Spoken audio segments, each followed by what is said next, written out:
In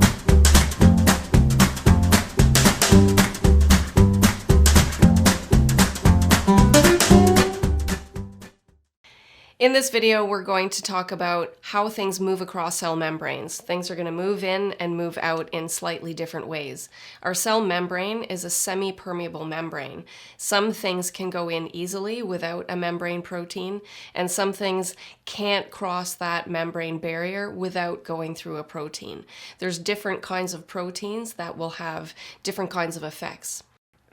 The processes that we're going to look at are diffusion, osmosis, which is moving water, facilitated diffusion, where we use a protein, active transport, which is going to require energy. We're going to look at co-transport, how we move two substances at the same time. And then we'll look at bulk transport, if we're going to move something large like a protein in or out of the cell, how that happens. In this diagram, we can see two containers, and they're filled with water. And we've added a substance, and we can see that that substance will gradually spread evenly throughout the container. The water component, we call that solvent, and the substance, whatever that happens to be, we will call that the solute. So solutes will mix in water. When all of the solute has mixed evenly, that is called equilibrium. If we added this blue dye to the water and just left it completely, because of the random movement of molecules are always moving, it will eventually reach this equilibrium. So this is diffusion. We can also diffuse things across a membrane. Here we have an example of oxygen. Oxygen molecules are small and non-polar, and they can move across the membrane easily without a membrane protein. When things diffuse, they're going to move from higher concentration to lower concentration. With oxygen is always being used by the cell, so it's always going to move from outside of the cell, the extracellular fluid, towards the inside of the cell, the intracellular fluid. Things will affect the rate that diffusion can occur. If we just think about that simple example of oxygen moving into the cell, what kinds of things would make that happen faster? There are a few main factors that will increase the rate of diffusion. I want to go through an example, and I want you to figure out if that factor was increased or decreased, how will it affect the rate of diffusion? For each of these factors, I want you to think about what has to happen with that factor for the rate of diffusion to increase. Concentration gradient. Here we have a cell membrane, and we have oxygen molecules outside of the cell, and they're going to move into the cell. So having higher concentration of oxygen outside the cell increases the concentration gradient. So how do we increase the rate of diffusion? Do we need a higher concentration gradient or a lower concentration gradient? A higher concentration gradient. If there are more oxygen molecules outside of the cell, the movement into the cell will be faster. Temperature. Do we increase or decrease temperature to have molecules move faster? We increase it. Having a higher temperature makes molecules move faster, therefore diffusion will occur faster. Surface area. We talked before in one of the previous videos about how cells can only be a certain size, otherwise we won't be able to diffuse substances from outside to the inside of the cell. If we increase the surface area, we can increase the rate of diffusion. One of the examples that we talked about was in the small intestine, cells can have microvilli, which increase the surface area. So having more surface area increases the rate of diffusion. Diffusion distance. Let's suppose we have a blood vessel here with nutrients in the blood vessel that have to diffuse into a cell. We're going to have two cells. We're going to have cell A and we're going to have cell B. Diffusion distance for A is closer than the diffusion distance for cell B. So what will increase the rate of diffusion? Decreasing diffusion distance will increase the rate of diffusion. The molecule size. Here we have a cell. If we have small molecules that need to go into the cell, or if we have large molecules that need to go into the cell, what do you think will go into the cell easier, the larger ones or the smaller ones? Smaller. So that's simple diffusion. Simple diffusion means that molecules can move across a membrane. They're going to move down their concentration gradient. They don't require a membrane protein, and they don't require energy. So small non-polar molecules are going to move across membranes easily. Those things would be oxygen, carbon dioxide, small fatty acids, glycerol molecules, and things like nitrogen. Nitrogen will move across a membrane. We breathe nitrogen. We don't use that nitrogen, but it can move across a membrane. The next thing that I want to talk about is osmosis, how we move water across a membrane. Before I do that, I want to show you a cell and the relative concentrations of some ions. Here we have an example of a typical cell. There's a few ions that I want to point out. Sodium is in higher concentration outside of the cell compared to the inside. Potassium is in higher concentration inside compared to the outside. And chloride, we have a little bit more outside compared to the inside. Those are the three main ions that I want to focus on at this point in time. The other thing that I want to look at is inside of the cell, we have all of this stuff. We don't just have minerals and ions, but we have amino acids and glucose and organelles, and there are solutes inside of the cell.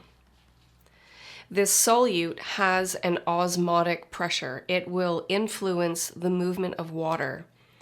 So inside the cell, the amount of stuff that we have that will have a pull on water is about 300 milliosmoles. All cells have some stuff. And then outside, if the amount of stuff on the outside was the same, if that was also 300 milliosmoles, then water would move equally in and out of the cell. This is what we want. In an ideal physiological state, we want to have water evenly proportioned inside and outside of the cell. One of the previous videos, we talked about how much water is inside the cell versus outside. When we change solute concentrations, we're going to change the direction of water movement. Water will either start to move into the cells or it will start to move out of the cells. When we look at three different scenarios that can happen, we can have a hypotonic solution, an isotonic, or a hypertonic solution.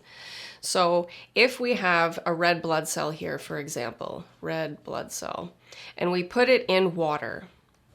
So this water is like our interstitial fluid.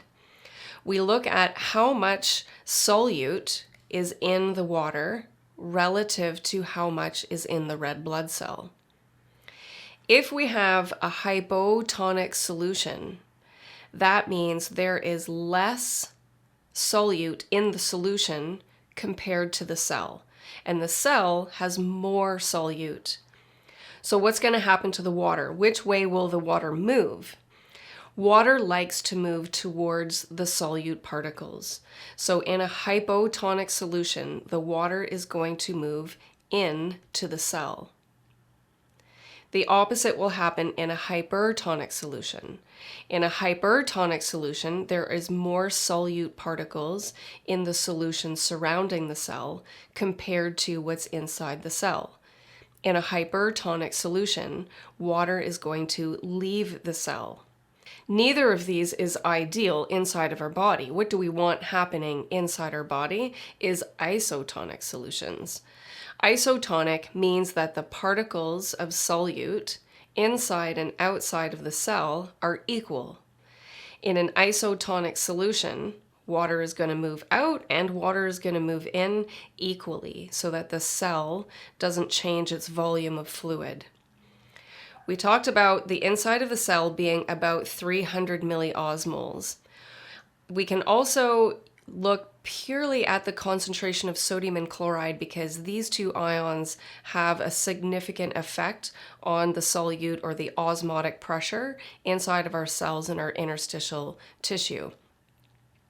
Normally, cells are about 0.9% sodium chloride.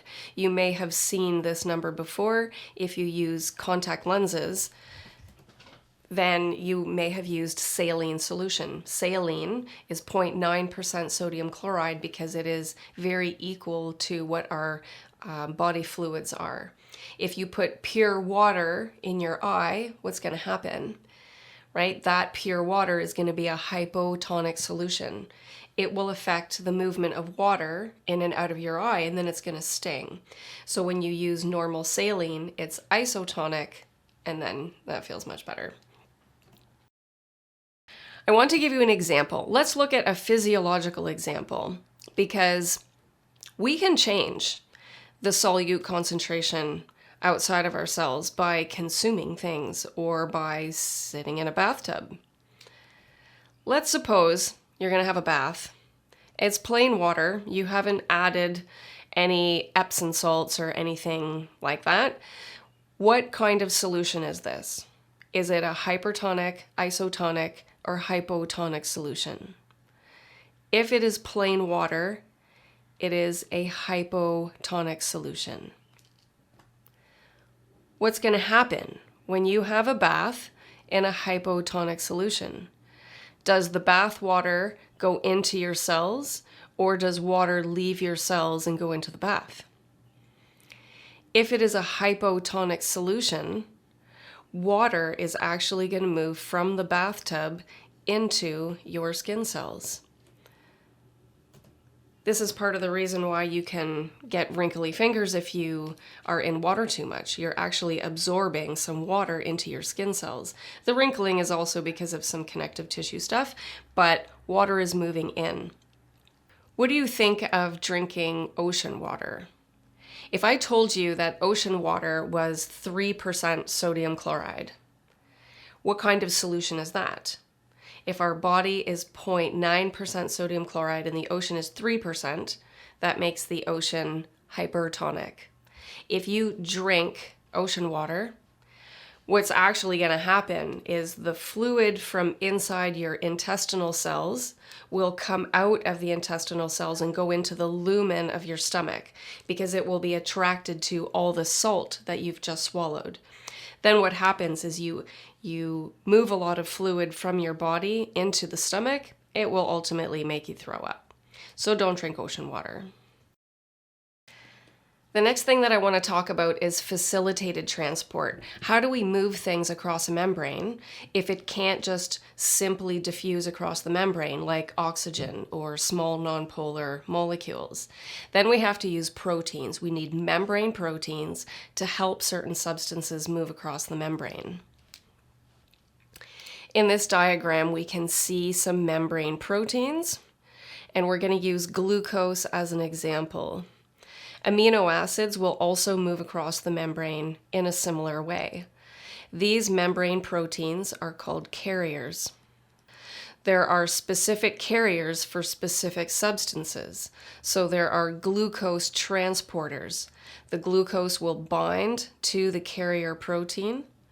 The carrier protein will change its shape and then release the glucose on the other side.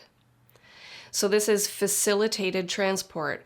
The glucose is a polar, larger molecule. It can't simply diffuse across the membrane. It needs to have these carrier proteins. When we use facilitated transport, we are still moving substances down the concentration gradient. So there's more concentration of glucose outside of the cell, and it will always move inside the cell. And then we'll use the glucose to make energy. When we have facilitated transport in this way, we do not need to use energy.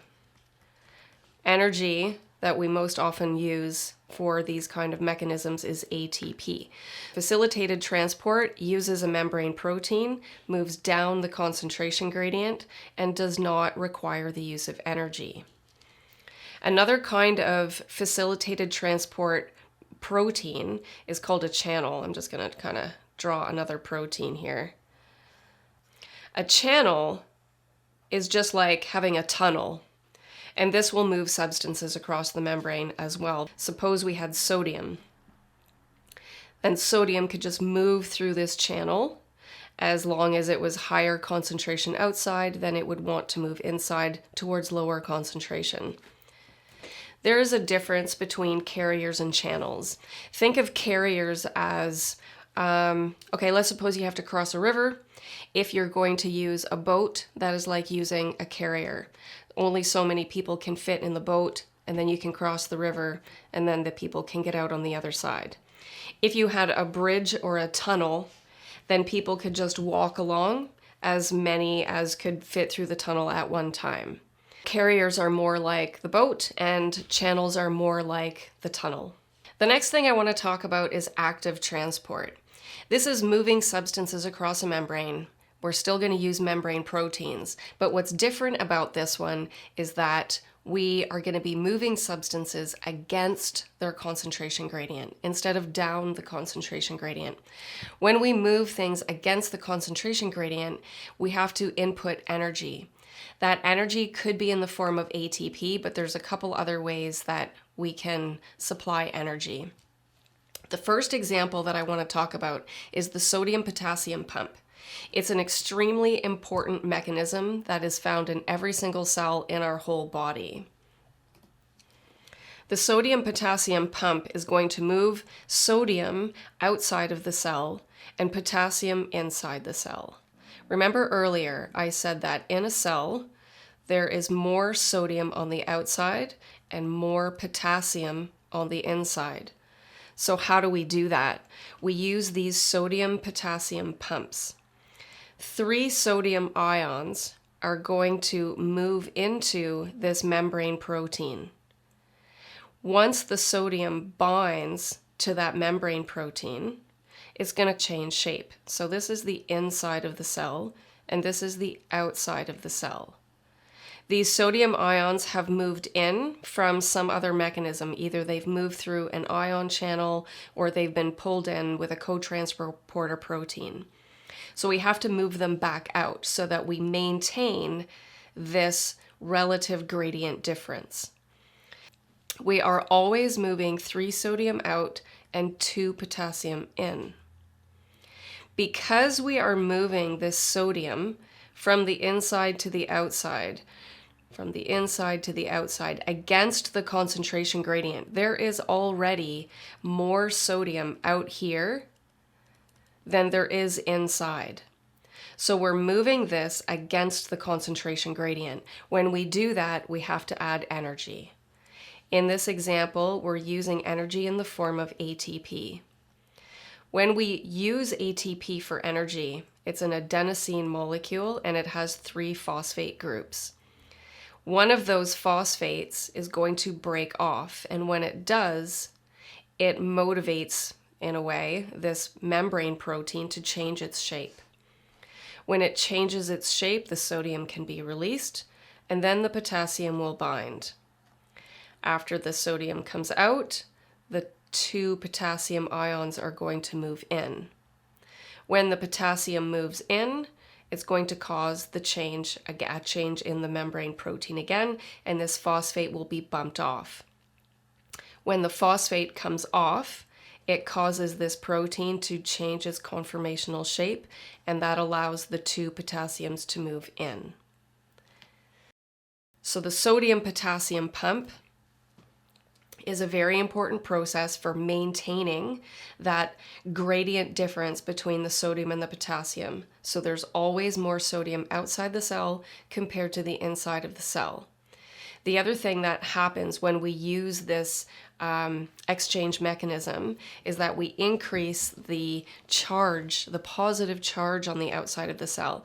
Because more positive ions are moving out than are moving in, the outside of the cell has a slightly positive charge. And that's very important, that the membrane is not a zero charge. Active transport means that you're moving against the concentration gradient and energy is required for that to happen. You have to use membrane proteins. When we look at another example, we're going to use energy in a slightly different way. Here we have a proton pump. In this example, we're not going to use ATP to move these ions. A proton is a hydrogen ion. A proton pump is going to move hydrogen ions across the membrane. This is an example of active transport because we're moving it against the concentration gradient. Over here, we have a high concentration of protons.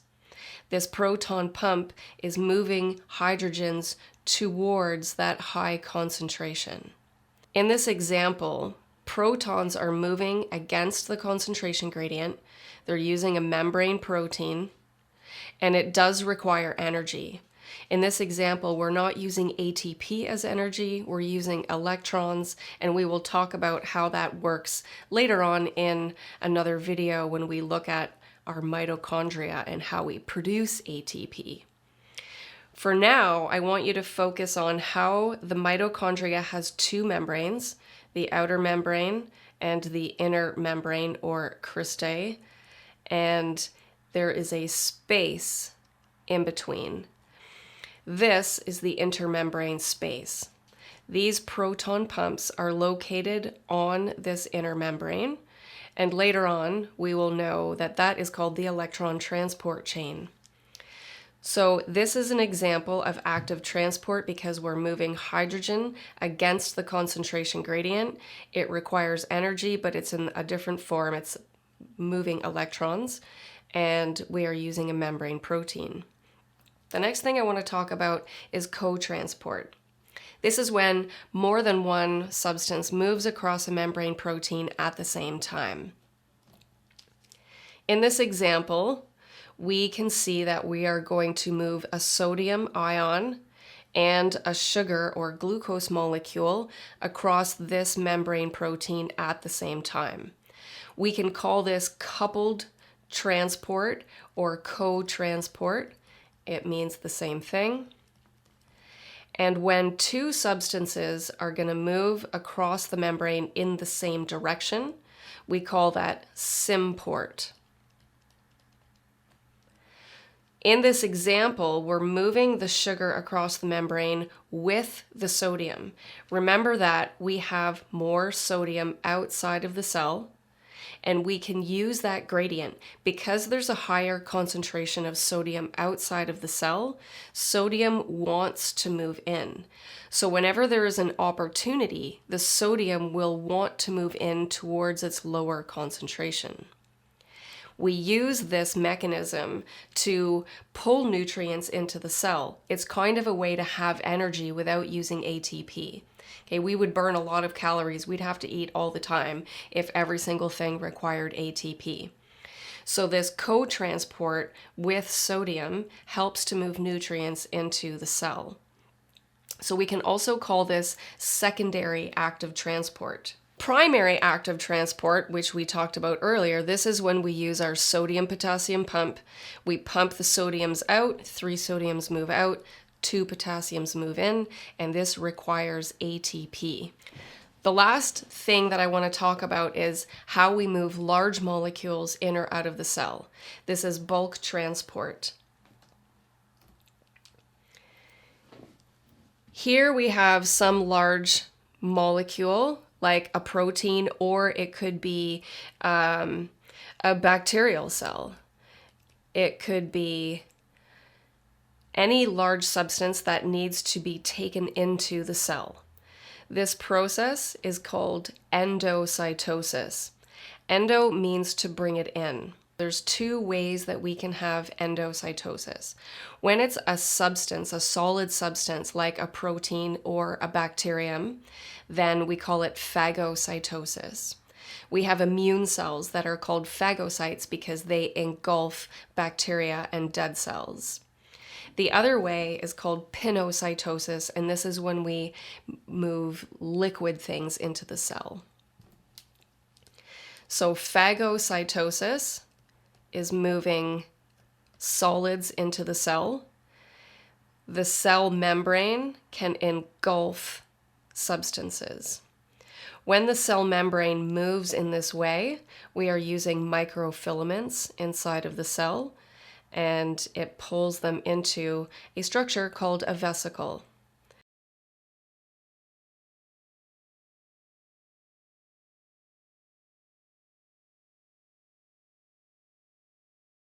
Over here, we are moving liquid into the cell. It's the same kind of process, except now it is not a solid substance. This is pinocytosis. And then lastly, we can move things out of cells. Moving something out of the cell is called exocytosis. We can make something like proteins, like hormones, for example, and put them into a vesicle. That vesicle can then merge with the cell membrane, and we can release those substances out of the cell, like hormones.